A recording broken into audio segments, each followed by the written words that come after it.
К Дню города в рамках Года новаторства в Якутске открываются новые теплые автобусные остановки. Исполняющий обязанности главы города Якутска Дмитрий Садовников открыл еще одну. 21-я по счету теплая остановка «Столичный рынок» стала весьма своевременным подарком для горожан и гостей столицы перед наступающими холодами. Особенно радостно это событие стало для жителей строительного округа. В их присутствии разрезали символическую красную ленту.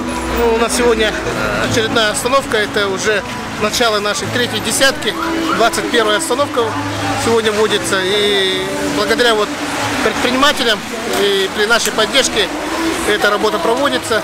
Эта инициатива была предпринимателей в свое время поддержанной Алексеем Сергеевичем Николаевым, успешно реализуется, и самое главное, оно востребовано жителями.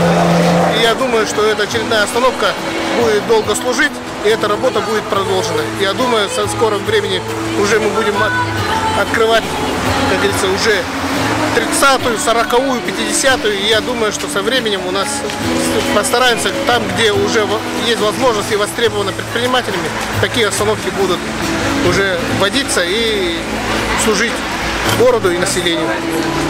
Теплая остановка – это результат совместной работы с отделом организации и контроля транспортной деятельности окружной администрации и управления архитектуры и градостроительной политики города Якутска. Окружная администрация города Якутска начала реализацию социально значимого проекта «Теплая автобусная остановка» в 2014 году в рамках муниципально-частного партнерства. Проект был отмечен дипломом первой степени в номинации «Развитие коммунальной инфраструктуры» во всероссийском конкурсе лучших муниципальных практик.